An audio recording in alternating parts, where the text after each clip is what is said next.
In the know, non-stop Vikings talk. It's Purple Daily on Score North and ScoreNorth.com.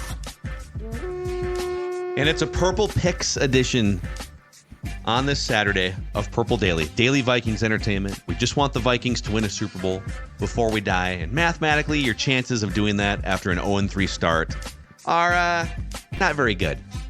Not very good. Judd, tell the audience where they can find us on Sunday here. We'd love to see as many of you guys as possible at Park Tavern on Sunday. So you've got no plans for tomorrow. It's game day. The Vikings are 0-3, and right now you're contemplating sitting on your couch and stewing as they play Carolina. Well, don't stew. Instead, come and eat stew with us at the Park Tavern, St. Louis Park. Stew. I'm sure they porridge, do. Porridge. I'm sure they've got porridge. I'm sure they've got oatmeal. I'm sure they've got whatever you want. But here's what I know. Park Tavern, St. Louis Park, Louisiana Avenue South. Here's what they're going to have on tap: a lot of beer and a lot of fun, because that's because the Purple Daily crew, which of course is the three of us, will be at Park Tavern to watch the game, arriving probably around 10:30 or 11. We'll watch the game with you. The 11th frame is where we want to see you. And of course, there's also a great patio as well. Plenty of TVs to watch the game, spew your hot takes, spew your opinions about the Vikings, good or bad. And then post-game, a live vent line, which of course will include you as well. Come one, come all. We've done this now, a couple times last year. We've done a few draft parties. They're always great. They're always great because of you guys. So we look forward to seeing you at the Park Tavern. Again, doors open at 8, arrive early, and we will have a lot of fun. And boys, before we get to, and yeah, real quick, if you're there, don't be shy. Come on up to us, say hi, cheers a beer, cheers a surly. We'd love to meet, like I said, as many of you as possible. Before we get to sort of a breakdown of this game, the things that we're most confident in, nervous about, and our official picks, this is the last TCL read on Purple Daily. And I applaud, not because we're happy it's the last read, but because they've been a partner of ours for 10 years, Score North for 4 years, and Purple Daily, and then 1500 ESPN when we were doing a 4-hour radio show on a daily basis. And they've just been excellent to work with. This happens. Sometimes people ask, like, where did this sponsor go? This one, budgets change, marketing strategies change, and they're moving away from the local marketing strategy that they had, which worked very well for them, and into more national stuff, regional stuff. So we appreciate their partnership. We thank TCL for helping us build this thing at Purple Daily and Score North. And you should go to TCL.com where you can learn more about glorious TCL TV. So, all right, let's talk Vikings Panthers here, boys. Playoff-like atmosphere, according to Adam Thielen. Two teams desperately looking for their first win of the season. 0-6 combined record. We've got two 0-3 matchups. We got the Broncos and the Bears doing it too over in Chicago. So you guys tell me, what are you most confident about in this game from a Vikings perspective? From a Vikings perspective, I am most confident in the fact that, if I am not mistaken, tomorrow is October 1st. Correct? It is. That is correct, yeah. Well, that means only one thing. The leaves are changing and the gunslinger's slinging. That's right. 1, 2, 3. Kirk Cousins actually statistically coming off a fine September. But October is when Kirk begins to just squash the doubters. The Judd Zuglads of the world get squashed in Kirk's wake because he says, you know what, you thought I should have spiked the ball. Instead, I'm going to pass for 453 yards against the Panthers, 3 touchdowns, 2 to Jefferson, 1 to Hawkinson, and we're going to score some serious points. So I am most confident that when the calendar turns, the 8 becomes an even greater 8. Wow. I mean, Kirktober is a glorious time for all of us here. There'll be no better time for Kirktober to pay off for the Vikings than tomorrow getting their first win. I feel like he's going to have a huge game, yes. Most confident for me, it sounds like Bryce Young is going to play. He's expected to play, the rookie quarterback. I'm confident that Brian Flores will make his life hell. Now, the Vikings have been blitzing at rates like teams have not seen in years. And even though the pressure hasn't come home and sometimes those blitz rates haven't come to fruition, I think it will absolutely rattle a smaller rookie quarterback. So I am most confident in the Vikings making Bryce Young's life hell on Sunday. Yeah, this seems like actually kind of a benefit to the Vikings. I would rather face the rookie quarterback who's making his third appearance in an NFL game, even though he might be supremely talented. He might be an MVP down the road. He's still trying to process some things here. Andy Dalton, people kind of use him as a punchline. Andy Dalton is one of the best backup quarterbacks you're going to find in the league. So it feels like Dalton and Adam Thielen have a chemistry as well.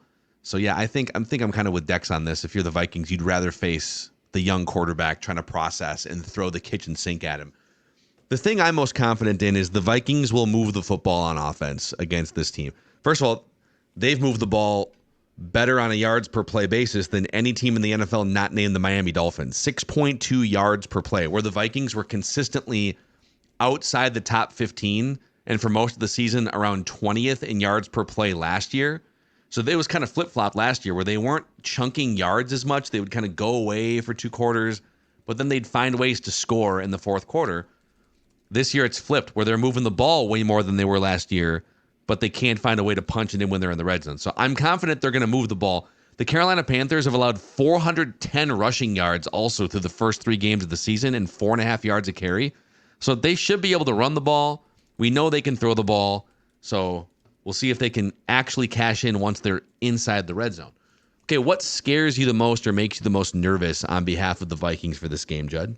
I think it's the Vikings defense, and it's their inability or struggles at stopping the run at times. The famine or feast of the fact that they have had some issues. Now, I'm with you guys. I actually think Andy Dalton starting would be a bigger problem because Thielen last week in Dalton's start caught 11 passes, had a great game.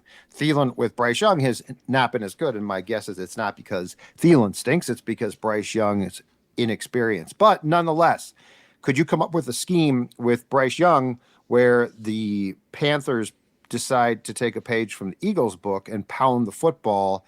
Because I don't know that the Vikings run defense at this point in time has a real answer. So it's just the variable of the unknown. And it feels like the Vikings in some way in each game have gotten picked apart a little bit by opposing offenses. And while I think that Bryce Young is very susceptible to the blitzes that Brian Flores is going to deploy, I don't know that the Panthers, because their coaching staff's not a bad coaching staff, I don't know the Panthers are going to put him in harm's way with those blitzes, and there's other ways to beat them. So Vikings defense is what concerns me here. Honestly, the thing that concerns me the most is the Vikings. The Vikings getting in their own way.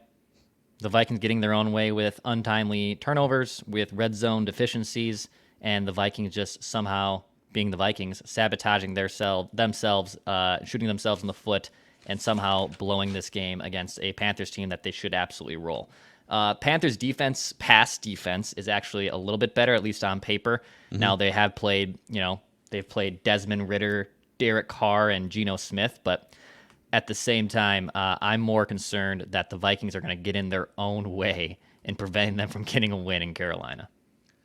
Yeah, I mean, that's been the theme through the first 3 games, where if they just don't give the ball away on the goal line 3 times, they're at least 2-1, probably 3-0. We'd still be nitpicking some certain things here and there. But yeah, I think the thing that probably scares me the most here is the trap game nature of this on paper. I know that it's tough to say it's a trap game when you're 0-3 and you're desperate to get your first win, but just kind of you got the Chiefs and Taylor Swift on the horizon, the Niners, you got a division game against the Bears, then the Niners. And, I think if you were 2-1 or 3-0, this would be major trap game signals going off. So what's it going to be like now that they're desperate? And we'll make our picks here. My gut says that they're not overlooking this game because you can't. Your season's on the line. Not. But Yeah. going to Carolina against a bad team and a young quarterback, it feels like a lot of people are, the Vikings are favored. The Vikings should win this game. But it doesn't necessarily feel that easy. So once we dig deeper into some of the trends here, maybe the outcome will become more clear, or maybe it won't. But let's go into the Action Network section of the episode here and see what the Sharps are saying about this game.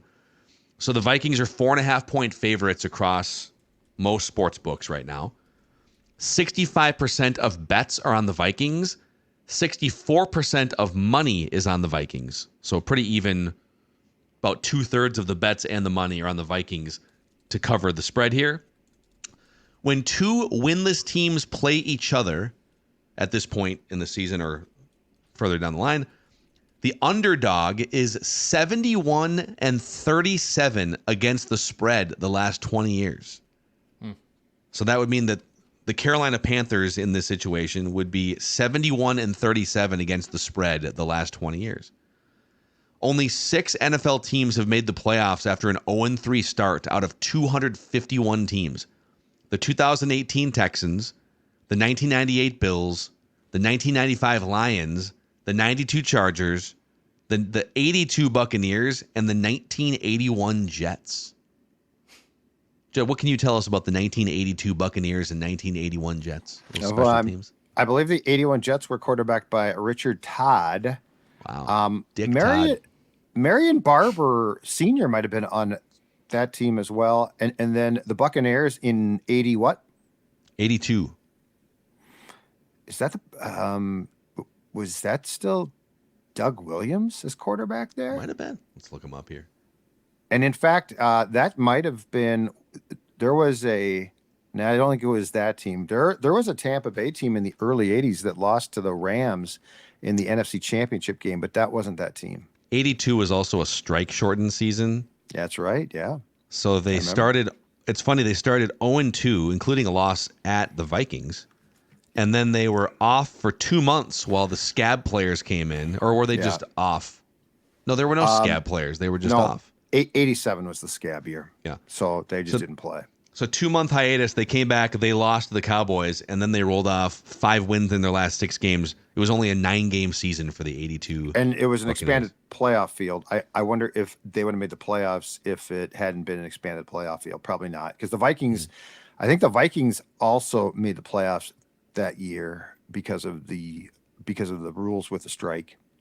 Isn't this crazy, though? So only one time in the last 25 years has a team overcome an 0-3 start to make the playoffs. So history is screaming at all of us that the season is over. Correct. Which is why a lot of people are screaming back, tank. And Justin Jefferson screaming, stop saying that and stop trading me in your hypothetical. You know what, Justin Jefferson is saying exactly, if I'm the Vikings, he's saying exactly what I want to hear. I love that. You say that. Now, I will take care of this. And if I indeed trade guys, I want to hear you say until the season is done officially, until you're cleaning out your locker, that you have a chance. It's up to me to sabotage that chance, but I don't want to hear you complaining about it. Yeah. Speaking of Justin Jefferson, by the way, he is currently tied with 2011 Wes Welker for the most receiving yards in NFL history through the first 3 games of the season with 458. Wes Welker, I love it. Jerry Rice from 1989 is third on this list with 449. So that tells you just how insanely good Justin Jefferson has been, despite the league knowing exactly how good he is, planning for it every week, and he's still putting up 458 yards in 3 games. Kirk Cousins has historically struggled with bad teams, according to Action Network. He is 10-20 against the spread versus teams with a win percentage of 33% or less, including 2-9 against the spread versus straight up winless teams. So he is, wow. So against winless teams, Kirk Cousins is 2-9 against the spread, playing down to competition. That 10-20 against the spread mark is second worst behind only Derek Carr of the 233 quarterbacks covered over the last 20 years. Interesting. Wow. That's incredible. Cousins and the Vikings are 1-8 against the spread over their last 8 games, or 9 games, it should say. They covered in Week 18 against the Bears last year. So the Vikings and Cousins are. It's funny, like all of the trends would tell you Panthers are covering the 4.5 here. But then again, you look and say the Vikings are playing so much better than the Panthers through the first 3 games. But so we'll get to our official picks here in just a moment, gentlemen. But let's shout out a couple friends here, starting with the Minnesota State Lottery. Even if the Purple aren't winning, you can win with the Vikings scratch-off ticket. And it's this simple. Go to your convenience store for $5. You can win $100,000. That's right, because this is the new Lottery Vikings scratch game, which is the official scratch game of this team. Win up to $100,000. But if you don't win the money, guess what you can win? You can win second chance prizes, including season tickets or a trip to an away game. That's officially exciting. The Minnesota Lottery. Just say I'm in. Must be 18 or older to play. All right. Also, over at scorenorth.com/shop, we have a collectibles wing that's great for you to deck out your man cave, maybe your office, or maybe the space behind your head in your home podcast studio, right? Wow, that's a great idea, Phil. Yes. Could be great. You could go to scorenorth.com/shop and click on collectibles, where you can get your hands on autographed merchandise, signed framed photos, Jordan Addison autographed jersey on your screen right now. There's also a Justin Jefferson framed and signed one-handed catch photo from that Buffalo game. All things that would look great on Declan's studio wall there in his home studio. Scorenorth.com/shop and click on collectibles and use the promo code SCORE, SKOR, for 10% off at checkout. Can we get it done, Dex? We'll see. She's still resisting. I think it's both of us. I really don't want anything on the wall either, to be completely honest. Really? Well, you just want plain walls in your studio. No, you just and want you to open the door, it covers everything. The only reason you see it would be for the podcast. I get that, but That's the whole purpose. Who else sees that room besides See our this? audience? It's all for the podcast. I don't know. I don't really want to do it. This is very disturbing to me. This is really unnecessarily uncomfortable right now between you guys. I don't know what's happening. I'm not uncomfortable. I just asked. I asked a question. I said I don't want to do it. That's what I said. I don't think there's we're anything not wrong going with to that. force you to do it if you don't want to do it. You know what? Well, I made it uncomfortable. I would love to hang a couple of their photos behind me. How about that, huh? We'll I make love sure you that collectibles, happens, people. Judd. Exactly Sounds good. right. And hopefully you guys enjoy Declan's plain wall behind his head when he's in asylum. his home studio. That's what it is. Also, a shout out to our friends at Livia, helping a lot of Purple Daily listeners lose weight over the past couple of years. Including yours truly. That's right. Sports Dad a couple of years ago dropped 40 pounds thanks to the Livia program. It's a program that works. And if you're watching this on YouTube right now, you can see that it works. And here's the best part, guys. They're going to help you keep the weight off. So if you've been thinking to yourself, you know what, I got to drop some weight, but we all know it's not simple. Like, we can say we're going to lose weight, but there ordinarily has to be a plan of action. Livia is your plan of action, and it should be, because it's not a diet. You don't have to stop your life. You don't have to make game day no fun. Nuh-uh. What we're talking about here is a program that, with their dietitians and nutritionists, they're going to help you take the weight off.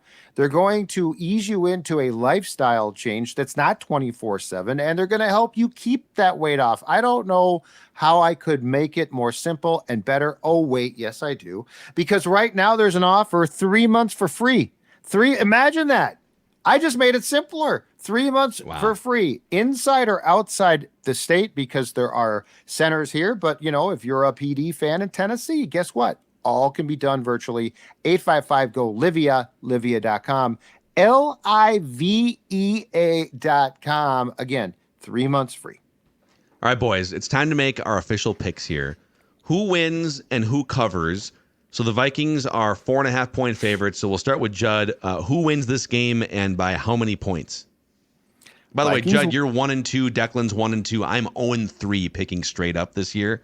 Judd's 1-2 against the spread. So am I. Declan's 0-3 against the spread. So not good so far. All right, I'm going to go in two different directions this week. I'm going to say that the Vikings win. I do think the Vikings are a better team than Carolina, but I'm going to say the final is 24-21. So the Vikings don't cover. Of course, with the Vikings in their predicament right now, they don't give a damn. But I find if this game was at home, I might say that they would cover, but it's on the road, which is tough. The Thielen factor is going to play a role. I mean, he is. I'm guessing he is going to want to go lights out. So the Vikings win, but they do not cover the spread. Vikings win. They don't cover. 21-20 for me is what I'm looking at here. I think this is going to be another one possession game. Down right to the wire, or maybe us biting our nails if the Panthers are driving down at the last possession. But I believe the Vikings win this game, but they do not cover 4.5. If you're a Panthers fan, take that 4.5. think the Carolina Panthers at least could cover that spread. So I think the Vikings win, but they do not cover this spread. So close wins for you guys, which is pretty much all of the Vikings wins in the Kevin O'Connell era are close wins. And all of the data is screaming that the Panthers are going to cover this. Like everything we just read over from Action Network is screaming, do not take the Vikings to cover. I'm going to go against that judgment. Probably be wrong. I think the Vikings win, and I think they win with a margin of greater than 4.5 in this one. I just don't know if the Panthers with Bryce Young, first of all, the first 2 games, they could barely throw the ball with him. They were averaging like 125 yards in the air. Now, they could just ground and pound the Vikings, but they don't have great running backs either. Miles Sanders, right? So I don't know that they find a way to score more than like 20 points without a defensive touchdown, which could very well happen against a team that fumbles all the time. And I think the Vikings continue to move the ball and they avoid catastrophic turnovers. So I could see this being like a 27-17, a 30-21, 30-20, 30-23 kind of a thing. Vikings by like a touchdown or 10 points. So there we go. And if they don't win, we'll be talking a lot of Caleb Williams at Park Tavern. We will, but there's still no way, right? There's no way unless they were to really start trading. The Bears are so bad. Like, unless the Bears have something in them that I don't see, I think the Bears they're the worst team I've seen. And yeah, they're not losing really. Yeah. Again for 2 consecutive years, but at least to your point, at least this time decide Justin Fields is not the guy. Yeah, you're right. You're probably right. So, all right, there it is. Tomorrow, Park Tavern in St. Louis Park. Doors open at 8 o'clock if you want breakfast. Game starts at noon. We're going to be there, middle of the morning, 10:30, 11 o'clock. We'd love to see as many of you as possible for the watch party and for Vikings Vent Line. We just want the Vikings to win a Super Bowl before we die. They would be the first 0-3 team to ever do it. It starts tomorrow.